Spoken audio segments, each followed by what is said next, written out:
आज हम बात कर रहे हैं जम्मू कश्मीर के किश्तवाड़ जिले की। वहाँ जसोती गांव में जो हुआ मतलब गुरुवार 14 अगस्त को एक बादल फटने की घटना हुई है जी। और काफ़ी तबाही मची है।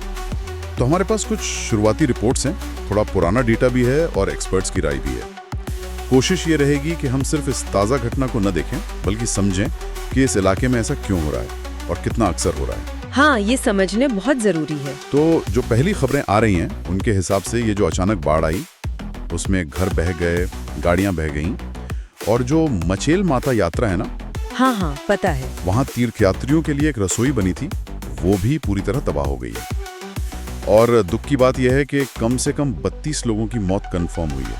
ओह! 50 से ज्यादा लोग अभी भी लापता हैं और 100 से ज्यादा लोगों को बचाया गया है। कुछ जगह तो मरने वालों का आंकड़ा 38 तक भी बताया जा रहा है। ये तो बहुत दुखद खबर है। हाँ, बचाव कार्य जोरों पर हैं। एनडीआरएफ, सेना, पुलिस सब लगे हुए हैं और यात्रा भी जाहिर है रोक दी गई है फिलहाल। बिल्कुल।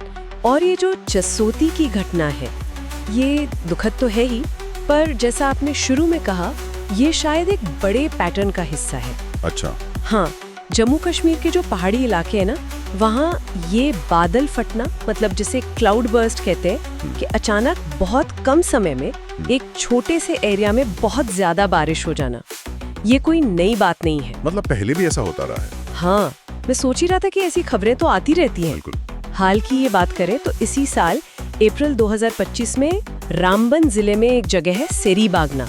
हाँ।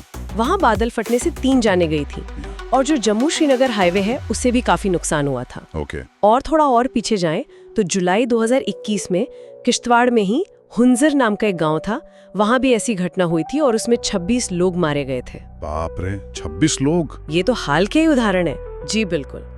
और ये सिर्फ 2 हैं, ऐसे और भी कई मामले मिल जाएंगे। और अगर हम थोड़ा और पीछे देखें, मतलब इतिहास में क्या कोई बड़ी घटनाएं भी हुई हैं इस तरह की? हाँ, ऐतिहासिक रूप से भी बड़ी घटनाएं हुई हैं।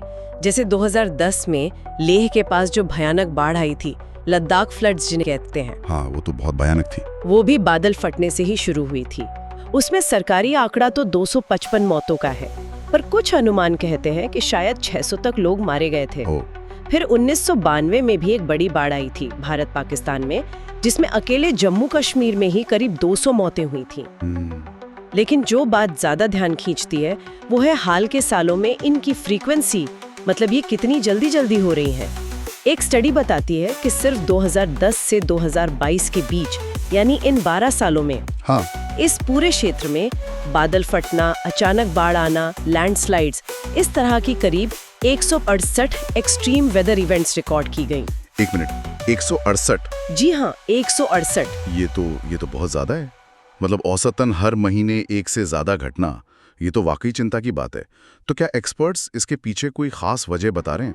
क्या ये सिर्फ पहाड़ों का भूगोल है या कुछ और भी है जो इन्हें इतना बढ़ा रहा है? देखिए, भूगोल तो एक फैक्टर है ही।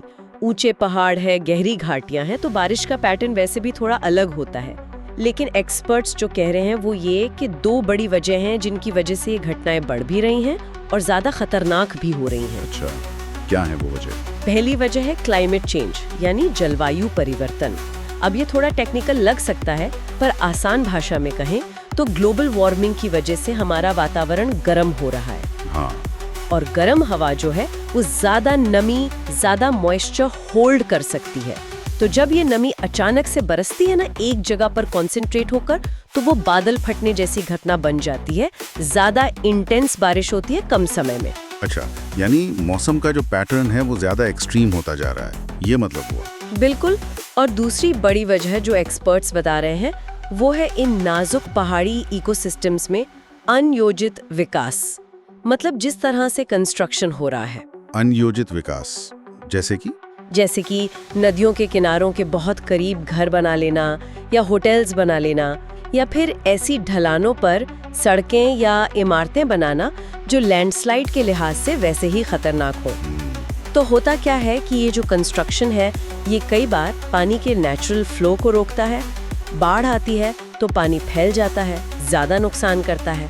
और दूसरा, ये जमीन को भी कमजोर करता है, जिससे भूस्खलन यानी लैंडस्लाइड का खतरा भी बढ़ जाता है। तो मतलब एक तरफ तो मौसम गड़बड़ा रहा है, ज्यादा खतरनाक हो रहा है, और दूसरी तरफ जमीन पर हम जो कर रहे हैं, जैसे कि बिना सोचे समझे कंस्ट्रक्शन, वो उस खतरे के असर को और बढ़ा रहा है। ये तो एक तरह का खतरनाक कॉम्बिनेशन बन गया। आपने बिल्कुल सही पकड़ा। एक्सपर्ट्स यही मानते हैं कि ये दोनों फैक्टर्स, क्लाइमेट चेंज और अनियोजित विकास, ये मिलकर काम कर रहे हैं। ये इन आपदाओं की फ्रीक्वेंसी, यानी कि ये कितनी बार हो रही हैं, और इनकी इंटेंसिटी, यानी ये कितनी भयानक हो रही हैं, दोनों को बढ़ा रहे हैं।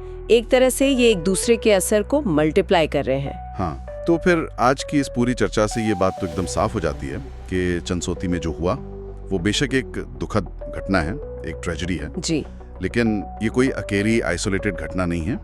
ये जम्मू कश्मीर में जो बार बार ऐसी आपदाएं आ रही हैं उसका एक हिस्सा है, एक बड़े और चिंताजनक पैटर्न का हिस्सा। और ये साफ दिखाता है कि ये इलाका कितना संवेदनशील है। बिल्कुल।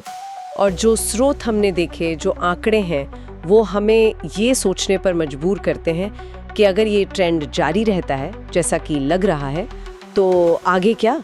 मतलब भविष्य में ऐसी त्रासदियों से बचने के लिए या कम से कम उनके असर को कम करने के लिए क्या किया जाना चाहिए? हाँ, ये बड़ा सवाल है। उन्हें ज्यादा सुरक्षित बनाया जा सकता है। ये कुछ ऐसे सवाल हैं जिन पर हमें सरकारों को, एक्सपर्ट्स को और शायद समाज को भी फौरन ध्यान देने की जरूरत है। सही कहा। ये सिर्फ एक घटना का विश्लेषण नहीं, बल्कि भविष्य के लिए एक चेतावनी और सोचने का मुद्दा भी है। खैर, आज के लिए इतना ही रखते हैं।